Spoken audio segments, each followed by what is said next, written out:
یہ قرآن ایک بابرکت کتاب ہے جسے ہم نے آپ صلی اللہ علیہ وسلم پر نازل کیا تاکہ لوگ اس پہ غور اور فکر کریں اور تاکہ اہل فہم اس سے نصیحت حاصل کریں۔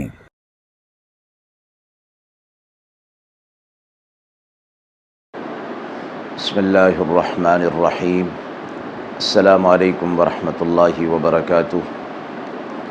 ناظرین کرام، درس قرآن مجید کے آج کے اس پروگرام میں ہم سورہ یونس کی آیت نمبر 11 تا 14 کا ترجمہ اور تفسیر پیش کر رہے ہیں اور آخر میں پوچھے گئے سوال کا جواب ہوگا۔ اعوذ باللہ من الشیطان الرجیم، بسم اللہ الرحمن الرحیم۔ وَلَوْ يُعَجِّلُ اللَّهُ لِلنَّاسِ الشَّرَّ اسْتِعْجَالَهُم بِالْخَيْرِ لَقُضِيَ إِلَيْهِمْ أَجَلُهُمْ فَنَذَرُ الَّذِينَ لَا يَرْجُونَ لِقَاءَنَا فِي طُغْيَانِهِمْ يَعْمَهُونَ وَإِذَا مَسَّ الْإِنسَانَ الضُّرُّ دَعَانَا لِجَنبِهِ أَوْ قَاعِدًا أَوْ قَائِمًا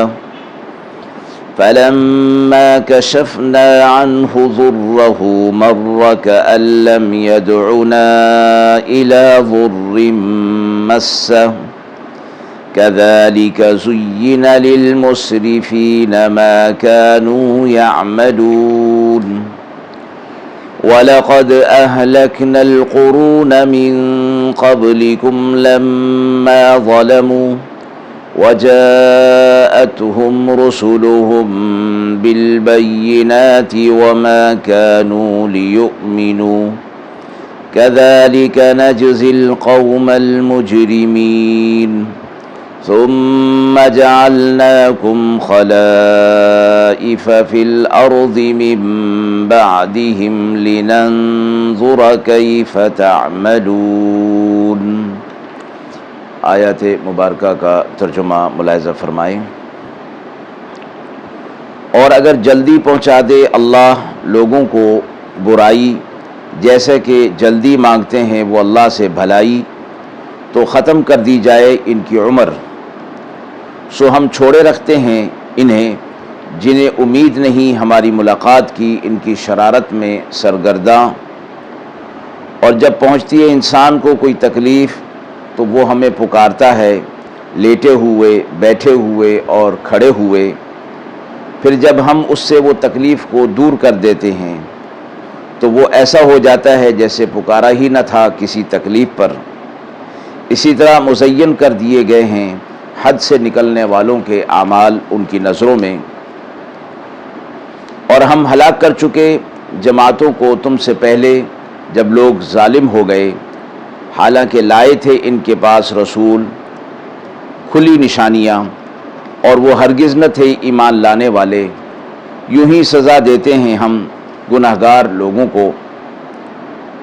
پھر تم کو ہم نے نائب کیا زمین میں ان کے بعد تاکہ دیکھیں کہ تم کیا کرتے ہو۔ مذکورہ آیات میں سے پہلی آیت کا تعلق منکرین آخرت کے ساتھ ہے، وہ لوگ کہ جو آخرت کا انکار کیا کرتے تھے۔ آپ صلی اللہ علیہ وسلم جب ان کے سامنے آخرت یا آخرت کے معاملات کا ذکر فرماتے تو یہ اس کا واضح طور پر انکار کر دیا کرتے تھے، اور جب انہیں اس انکار پر اور آپ صلی اللہ علیہ وسلم کے لائے ہوئے حق کو قبول نہ کرنے پر آخرت کے عذاب سے ڈرایا جاتا تو وہ بطور استہزاء اور بطور مذاق کے کہا کرتے تھے کہ اگر تم سچے ہو تو اس عذاب کو ہم پر واقع کر دو، اور پھر یہ عذاب جس کی آپ بات کرتے ہیں وہ عذاب کیوں نہیں آ جاتا؟ جیسے نضر بن حارث نے کہا تھا کہ یا اللہ، اگر یہ اہل ایمان اپنی بات میں سچے ہیں تو ہم پر آسمان سے پتھر برسا یا کوئی سخت عذاب بھیج دے۔ ان کے اس عذاب کا استہزاء کرنا، مذاق اڑانا اور عذاب کی جلدی مچانے پر اس کا جواب اس آیت کے اندر دیا گیا کہ اللہ تبارک و تعالیٰ تو ہر چیز پر قادر ہیں کہ جس عذاب کا اس نے وعدہ کیا ہے وہ چاہے تو اس عذاب کو ان پر فوری طور پر واقع کر سکتا ہے، لیکن اپنی حکمت سے اور لطف و کرم سے ایسا نہیں کرتا کہ یہ نادان لوگ ہیں، اپنے حق میں بد دعا کرتے ہیں اور مصیبت طلب کرتے ہیں۔ اگر اللہ تعالیٰ ان کی اس مصیبت، جس طرح کہ یہ مصیبت طلب کر رہے ہیں، ان کی بد دعا کو بھی اسی طرح جلدی قبول کر لے جس طرح کہ ان کی اچھی دعاؤں کو اکثر قبول کر لیتا ہے، تو یہ سب کے سب ہلاک ہو جائیں۔ مراد یہ ہے کہ جس طرح یہ اپنے لیے بد دعا کر رہے ہیں، عذاب کو طلب کر رہے ہیں، اگرچہ اس کے پیچھے ان کا عقیدہ اور نظریہ یہ ہوتا ہے کہ نعوذ باللہ آپ صلی اللہ علیہ وسلم کا عذابات سے متعلق بات کرنا وہ صحیح نہیں ہے، وہ سچ نہیں ہے، اس لیے بطور مذاق کے کہا کرتے تھے۔ آپ صلی اللہ علیہ وسلم کو تسلی دینے کے لیے فرمایا گیا کہ یہ لوگ نادان ہیں، اللہ رب العزت ان کی اس بد دعا کو، جو کہ ان کے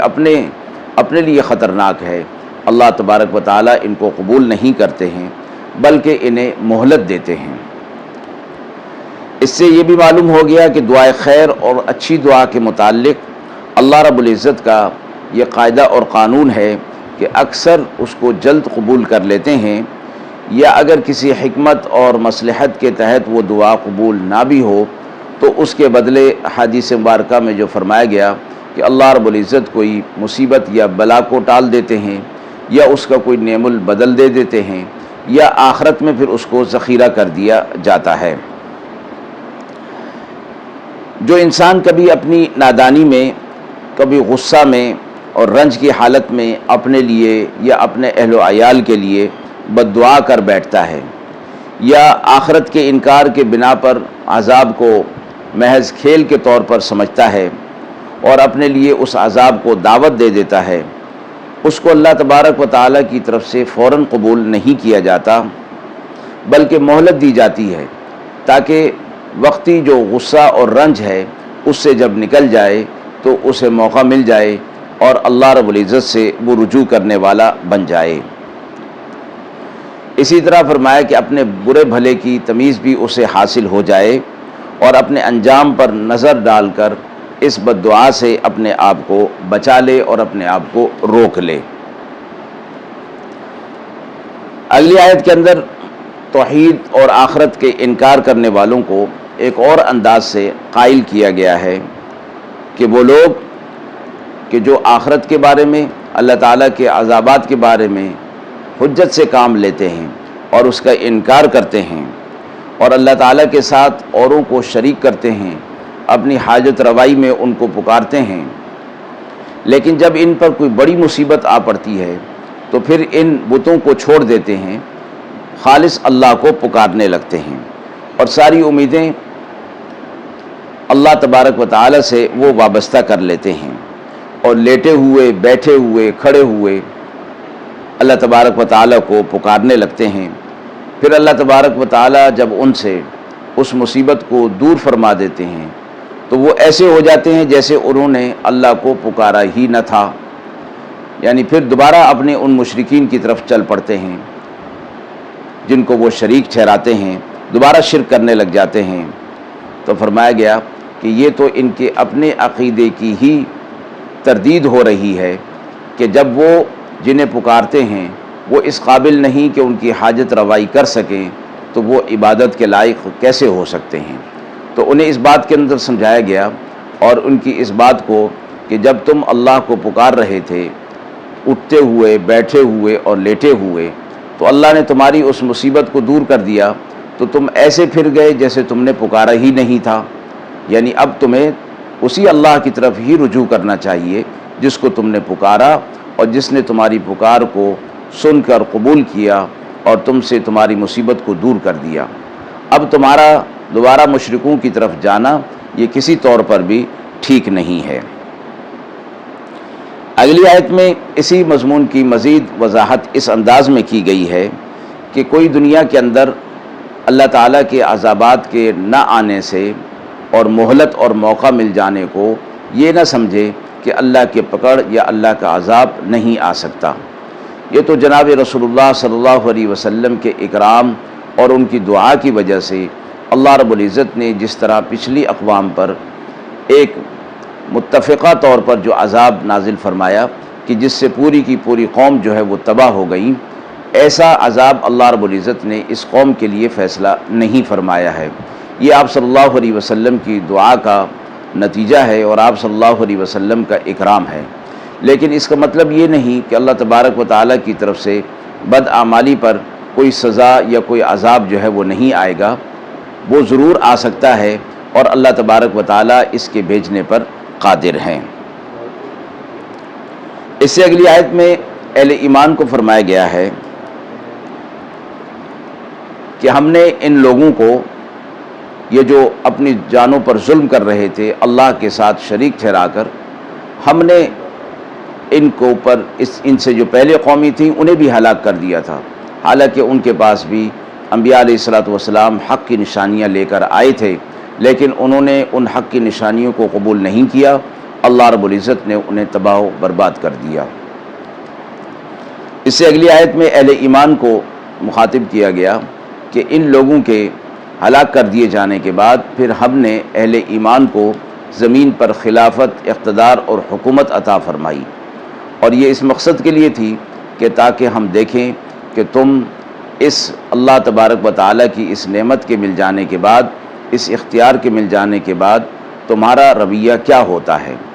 اسی سے مفسرین نے فرمایا ہے کہ دنیا کے اندر اللہ تبارک و تعالیٰ کی طرف سے اقتدار اور حکومت کا ملنا، اختیارات کا ملنا کوئی فخر کی بات نہیں، ناز کی بات نہیں، بلکہ یہ ایک اعزاز ہے اور ذمہ داری ہے جسے اللہ رب العزت کے حکموں کے مطابق اور دی گئی شریعت کے مطابق پورا کرنا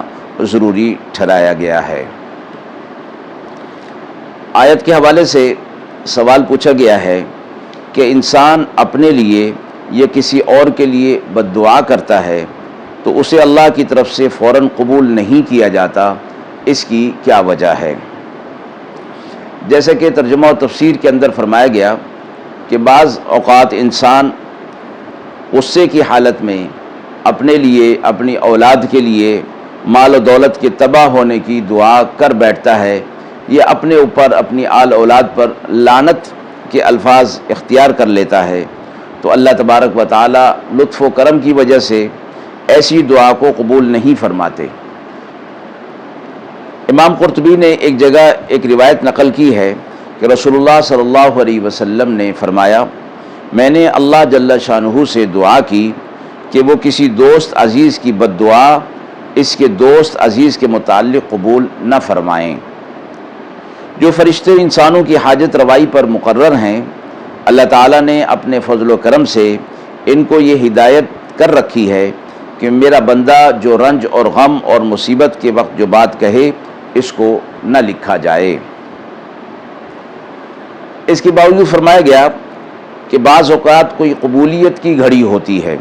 جس میں انسان کی زبان سے جو بات نکلے وہ فوراً قبول ہو جاتی ہے، اس لیے رسول اللہ صلی اللہ علیہ وسلم نے فرمایا کہ اپنی اولاد اور مال کے لیے کبھی بد دعا نہ کرو، ایسا نہ ہو کہ وہ قبولیت دعا کا وقت ہو اور یہ بد دعا فوراً قبول ہو جائے اور تمہیں بعد میں پچھتانا پڑے۔ ان سب روایات کا حاصل یہ ہے کہ اگرچہ یہ معاملہ منکرین آخرت سے متعلق اور ان کے فوری عذاب کے مطالبے سے متعلق ہے، لیکن اس کے عموم میں وہ مسلمان بھی شامل ہیں جو کسی رنج اور مصیبت اور غم کی وجہ سے اپنے آل اولاد اور مال کے لیے بد دعا کر بیٹھتے ہیں۔ اللہ تعالیٰ کے فضل و کرم کی وجہ سے یہ دعائیں قبول نہیں ہوتی ہیں، ایسی دعاؤں کو فوراً قبول اور نافذ نہیں کیا جاتا تاکہ انسان کو اس پر غور اور فکر کا موقع مل جائے اور مہلت مل جائے اور وہ انسان اللہ تبارک و تعالیٰ سے توبہ تائب ہو کر اللہ سے رجوع کر لے۔ وآخر دعوانا ان الحمد للہ رب العالمین۔